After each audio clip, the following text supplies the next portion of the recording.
Hey, what's going on, guys? So today I wanted to go over if we can really make 10K per month from DeFi and a realistic game plan to hopefully help you grow your income over time. And it's not going to be easy to grow your portfolio to be earning 10K per month. My current portfolio is definitely not making 10K per month, but I've also worked with a bunch of clients that have larger portfolios that could easily generate more than 10K per month, right? So it really comes down to a couple things. The income you generate is based on what strategies you are running, as well as how much capital that you have available.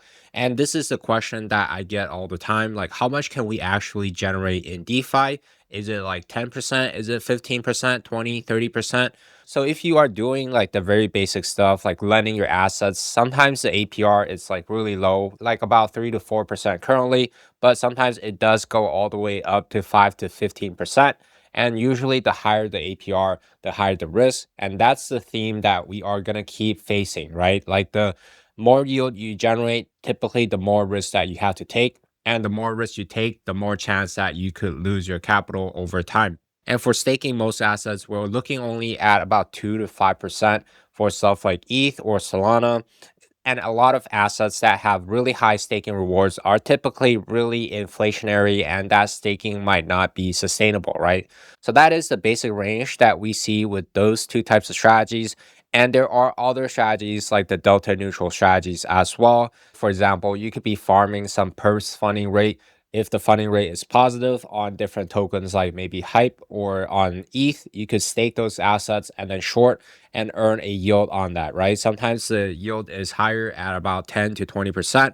Sometimes it's lower at only about 5% to 10%. So it all depends on the market condition. And there are other yield bearing assets as well, like the reinsurance protocols that you are providing liquidity for insurance companies. That's how you could be generating a higher yield. But again, you are going to be taking on more risk in a lot of those cases. And for concentrated liquidity, a very conservative APR is about 5 to 15% if you are using really wide ranges and you are sticking with blue chip assets like maybe Wrap Bitcoin and ETH or stuff like that. But if you are looking at a more income focused strategy, you could be looking at about 20 to 30% for these blue chip assets. For example, I have a client position that is generating about 25 to 30% APR on ETH to USDC. The range is from $1,000 to $3,000. So it is a tighter range than what I normally do. In my opinion, that APR is already really good. It's about like $2,000 wide of a range. And a lot of people would squeeze the range tighter to gain a higher APR. But I find that if you go too tight, the APR is just not going to be sustainable, right? If we just pull up the ETH chart, you can see sometimes the price action does swing pretty wildly, and a $2,000 wide range, there's just a higher chance for us to stay in range for months at a time.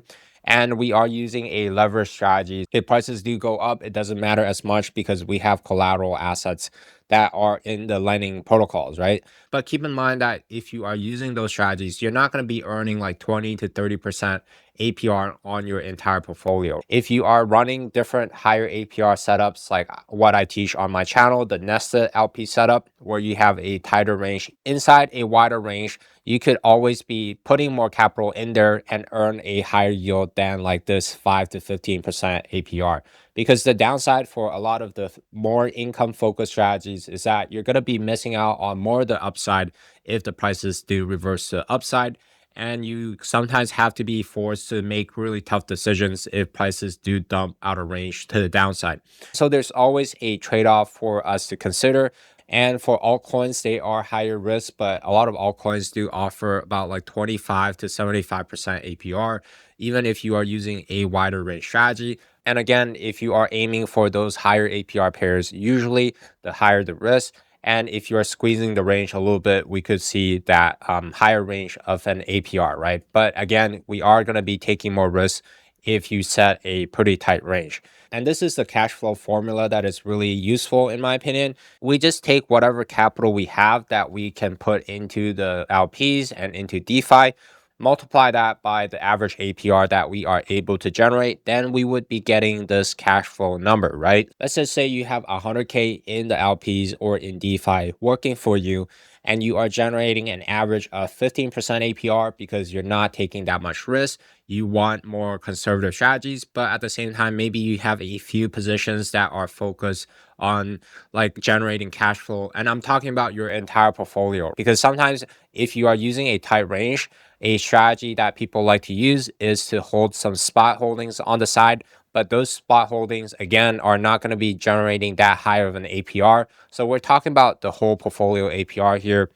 At 15%, you're going to be generating $15,000 per year. So it's a pretty big chunk compared to a lot of TradFi investments like dividend stocks and REITs and stuff like that. A 15% APR is actually really high. Don't let those other influencers or calls tell you that, a 15% APR is bad.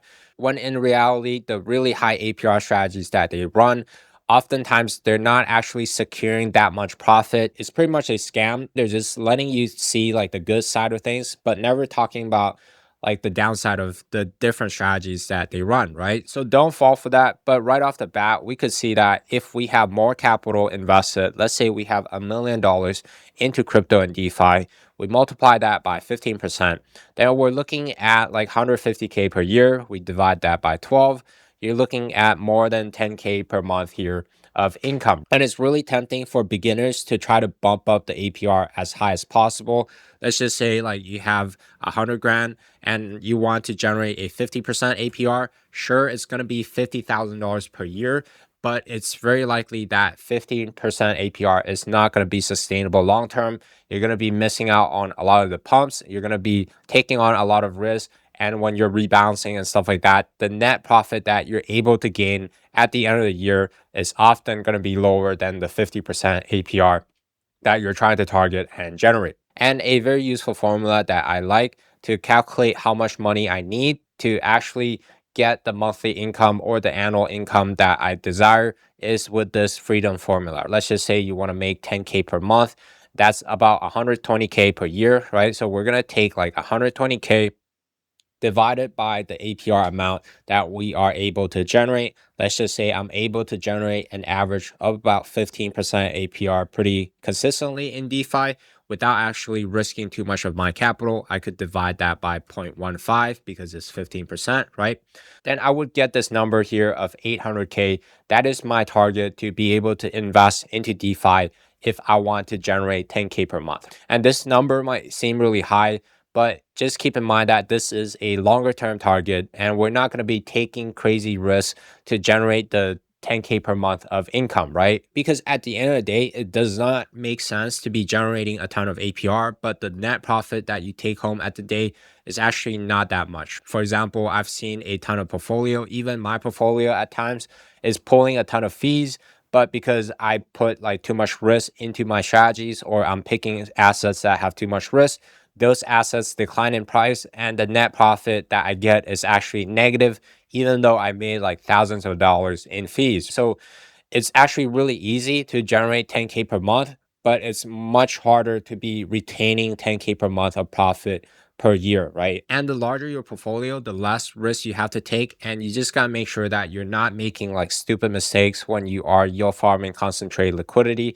I've seen people lose like hundreds of thousands of dollars just yield farming because they're applying the wrong strategies or using like unsustainable strategies that they've learned from somewhere else. And so if we hop back to the freedom formula really quickly, again, it's 120K of income that we need to generate, right? If we use a more conservative figure, if we divide that by, let's say, 5%, then you would need a bigger amount, like $2.4 million, right? If you are investing into TradFi or real estate and stuff like that, you definitely need to have a much larger portfolio.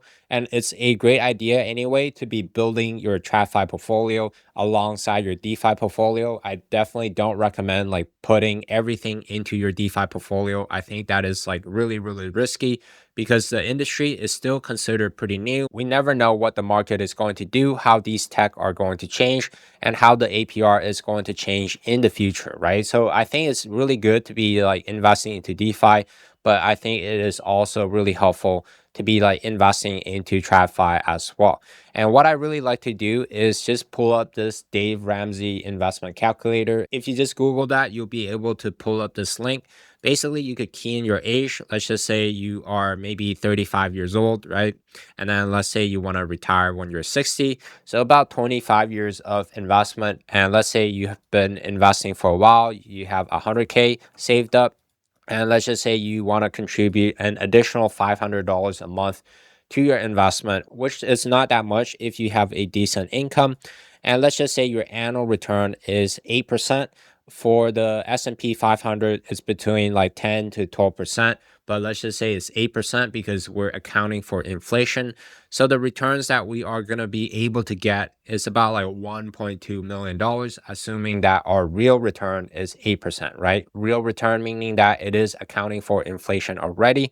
And you can see that if you are only investing for 25 years, you're not going to be able to build that much capital. So there is a couple things that we could do. The first thing we could do is making sure that we are contributing more to our investments.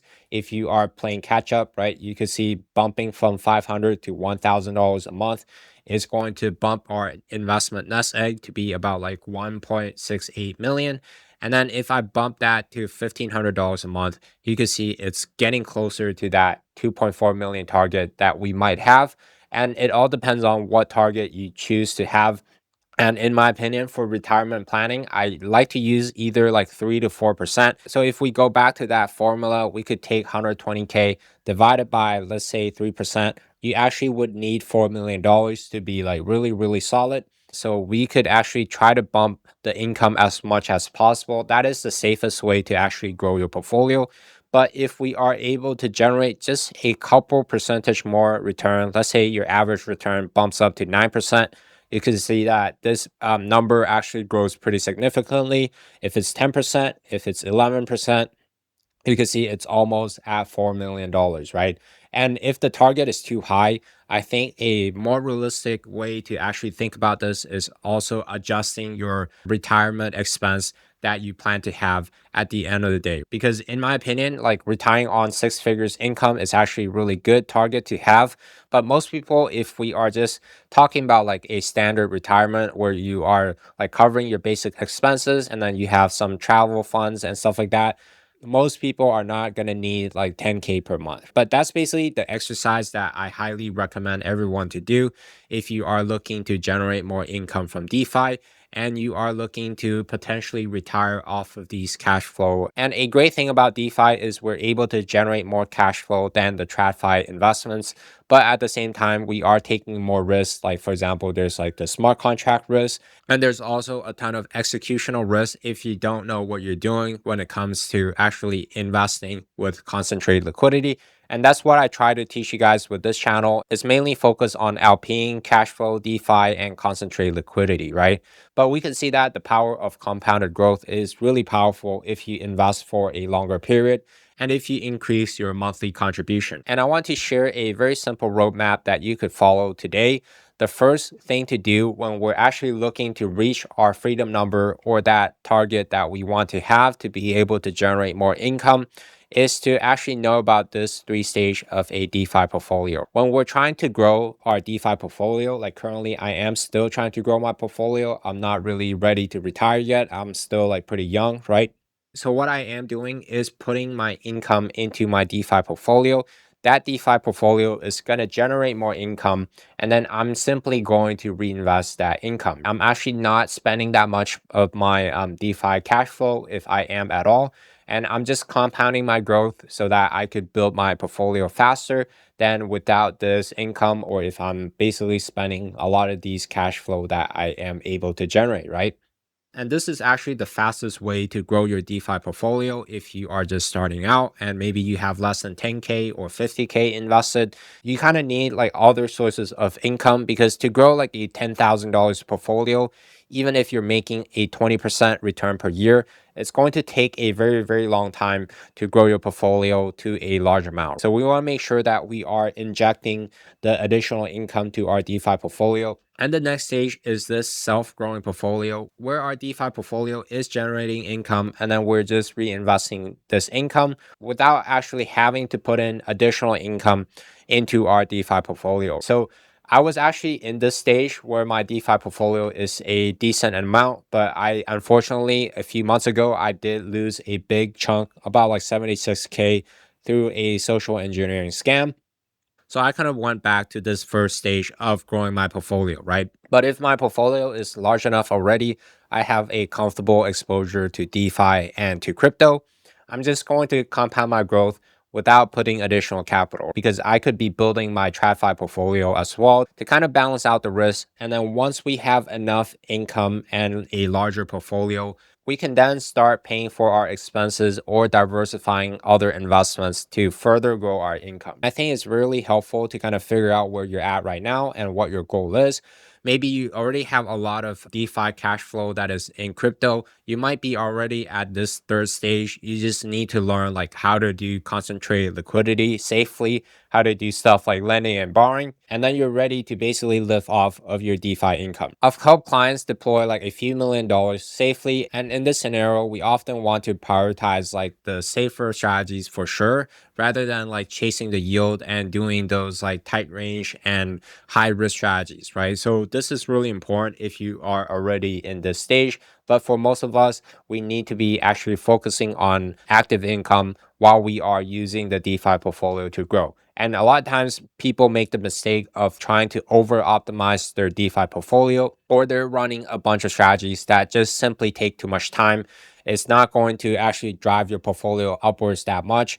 Even if you're spending a lot of times like doing stuff like tight range liquidity, sometimes you end up with less profit than like people with wider ranges, right? So you're spending a bunch of time trying to grow your DeFi portfolio when in reality, if your portfolio is not big already, you probably get much more return from like actually working a job or doing freelancing, starting a business.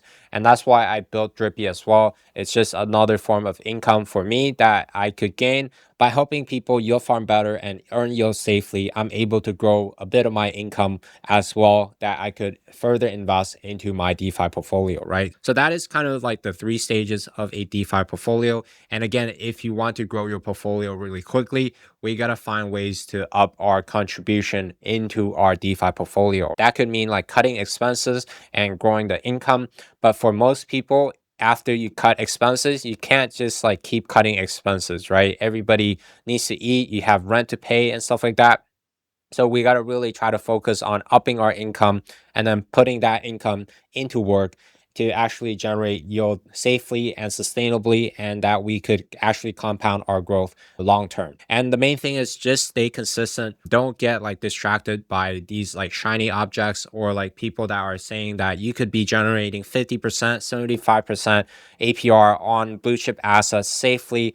A lot of those stuff is just they're not showing you the whole picture. A lot of those higher risk strategies, they do suffer a bigger drawdown, and then you're forced to do stuff like rebalancing down, and then you're going to be actually locking in a ton of losses, and the net profit that you gain at the end of the day is often not like 50 to 75% or like higher that a lot of people do kind of promise you, right? So just be really careful about that. And the major lessons that I've learned is that riskier is not necessarily better, especially if it's not sustainable. Again, I keep emphasizing this. If you are running strategies that are not sustainable, it's eventually going to come and bite you in the end. And it's going to take a chunk out of your portfolio. And then you're going to wonder why you lost a bunch of money in the first place, right? So it's really important to educate yourself when you are providing liquidity or you are interacting with DeFi, and making sure that you're not losing a bunch of capital in the process, because sometimes there's a bunch of misinformation. Even stuff like snuggle rebalancing, I just talked about it in the last video. A ton of people think that by snuggle rebalancing, you're not locking in losses.